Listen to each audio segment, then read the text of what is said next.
안녕하세요. 김동석입니다. 12월 5일 아침 시작하도록 하겠습니다. 오늘 새벽에 끝난 미국 시장은 혼조세로 마감했죠. 일단 다가온 FOMC 회의가 9일과 10일에 있습니다. 그로 인해서 시장은 FOMC 회의를 지켜보자라는 분위기가 형성되고 있고요. 일단 금리 인하 기대감은 계속 87%를 유지하고 있는 상황이고요. 올해 연준 의장이 지명이 안 되죠. 내년에 지명을 한답니다. 캐비넷이 국가경제위원회 위원장인가요? 그 사람이 될 거라고 예상하는데요. 일단 그가 되면 금리는 아마 인하 쪽으로 계속 흘러갈 확률이 높은데 연준의 독립성 훼손 가능성이 오히려 시장의 기대감보다 공포 쪽으로 해석이 된다고 합니다. 과거 1960년대에 그 연준 의장이 닉슨 대통령의 영향을 받아서 계속 금리 인하를 했다가 나중에 인플레이션이 12%까지 갔던 그런 경험이 있었다고 하는데요. 어쨌든 지금 시장은 기대감도 있지만 공포도 존재하는 상황. 독립성 속에서 시장의 균형을 찾아줄 연준이 그 균형을 잃을까봐 약간 걱정하는 그런 모습이 있다고 합니다. 주간 신규 실업 청구 건수가 발표가 됐는데요. 19만 1천 건이 나왔습니다. 전주 21만 8천 건 대비로 2만 7천 건이 감소를 했는데요. 이건 이제 3년 내 최저가 되고 있고요. 계절적 요인 가능성으로 해석을 하기도 합니다.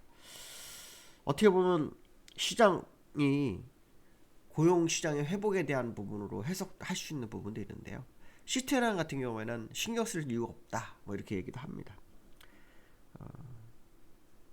근데 실제로 이 실업 청구 건수가 줄어드는 이유가 여러 가지 경우일 수 있는데 6개월을 지난 사람들은 실업 청구 건수를 신청 안 하죠. 그런 거 다 계산해 보면 이 사실 신규 실업 청구 건수가 완벽한가라는 생각도 들긴 합니다. 어쨌든 이 부분이 금리 인하 기대감을 낮출 수 있는 상황이었죠. 그렇기 때문에 어저께 미국 시장 약간 흔들리는 그런 모습이 있었던 것도 신규 실업 청구 건수가 그 영향을 미쳤다고 봐야 되겠죠. 왜냐하면 FOMC 회의가 다가오기 전에 경기가 약간 악화되는 느낌이 있어야 되잖아요. 금리 인하는. 근데 그런 느낌이 없다 그러면 부담이 되는 거죠. 지난번에 연준이 9월 달인가요? 금리 인하 할 때도 그 고용의 문제가 금리 인하를 요구하게 됐죠. 그러고 난 다음에 시장에서는 고용보다는 인플레이션이 더 중요하다라는 연준의 어떤 그 방향성이 나오면서 금리 인하 기대가 확 죽었었죠. 그 다음에 존 윌리엄스라는 뉴욕은 총재가 금리 인하 여지가 있다라는 발언을 하면서 시장을 살리는 그런 모습도 있었는데 실제로 투표를 12명이 하잖아요. 12명이 하고 트럼프 지지자들은 지금 4명 정도 됩니다. 그러니까 이게 실제로 뚜껑을 열어봐야 됩니다. 아무도 알 수 없는 건데 일단 기대감이 40%대에서 80%대로 올라오는데 일주일밖에 걸리지 않았다는 거. 이것도 기록이라고 하죠. 아주 특이한 상황입니다. 그만큼 시장은 금리 인하에 대한 기대감을 아주 크게 보는 거죠. 특히 존 윌리엄스는 연준 2인자죠. 뉴욕 연은 총재로 항상 투표권이 있습니다. 그가 발언을 했다는 것은 제롬 파월의 어떤 교감이 있을 거다. 이런 분위기도 형성되는 것 같은데요.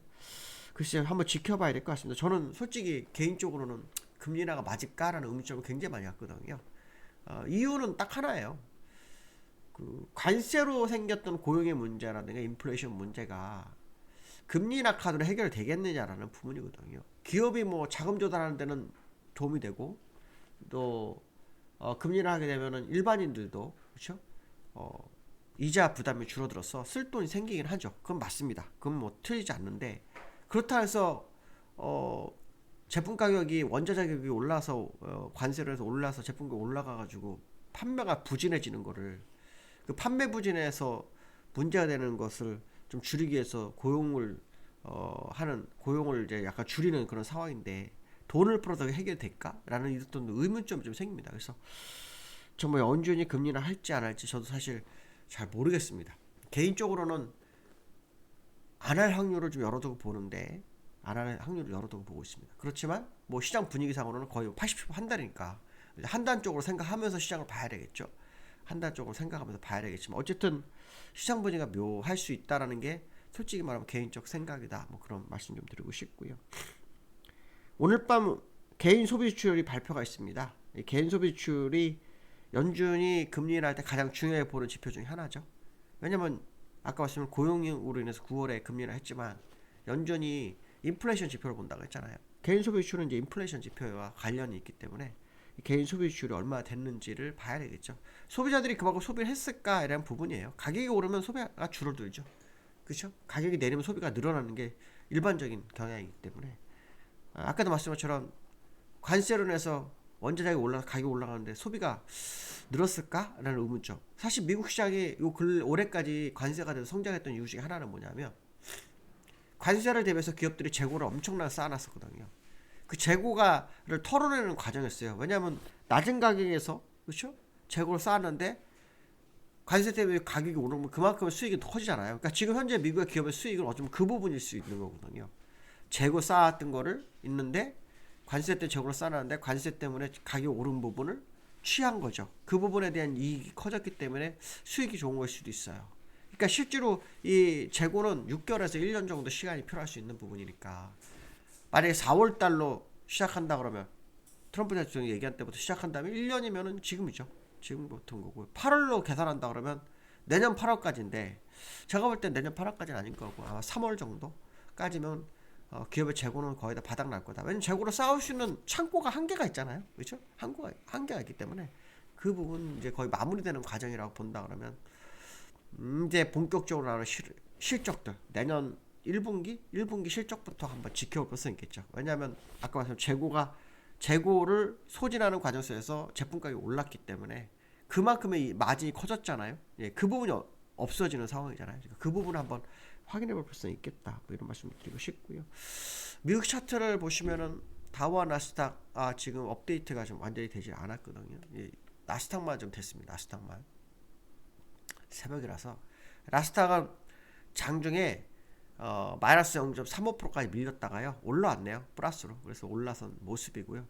다우는 약간 밀리는 흐름이었습니다. 뭐 크게 밀리진 않았습니다. 뭐 엄청 밀리거나 하는 상황은 아니고요. 약보합 정도의 흐름을 좀 보였던 미국 시장이기 때문에 일단 국내 시장에 어떤 영향을 주는지를 한번 지켜봐야 되겠죠. 0.07% 맞습니다. 31포인트 정도 하락한 상황이라 큰 의미는 없다. 이런 해석을 해봐야 될 것 같고요. 다우 차트를 빠진 게 없기 때문에 기술적으로 보면 똑같죠. 뭐 큰 의미 없습니다. 큰 의미 없이 움직이고 있다. 그냥 제자리 걸음. 여기서 이렇게 행보한 거라고 보시면 되겠죠. 행보. 그러니까 요 세 개를 돌파한 양봉이 어저께 나왔고 오늘 새벽에는 여기를 행보하는 상황. 그래서 뭐 FMC를 보면서 숨고르기를 했다. 뭐 이렇게 맞는 표현일 수 있겠죠. 뭐 그런 상황이었다라고 보시면 될 것 같고. 요즘 그 국내 시장에서는 기관의 매수세가 아주 큽니다. 어제도 장 초반에는 기관이 매도를 하다가 1300원 매수 우위로 갔고 외국인은 이틀 동안 3일 동안 거의 1조 한 8천억 정도 매수했다가 어제 6천억 정도 버리면서 끝났어요. 어저께 윗글이 만기였죠. 목요일 윗글리 만기만 해도 시장이 아주 부담이 됩니다. 그러니까 월요일 목요일은 그래서 사실 윗글리 만기 좀 없었으면 좋겠다 생각하는데 기관들이 매수를 많이 하는데 MSCI 코리아의 ETF를 집중 매수했다고 합니다. 7,500억 정도 매수했는데 이거 작은 금액입니다. ETF로 계산하면 작은 금액이 아니거든요.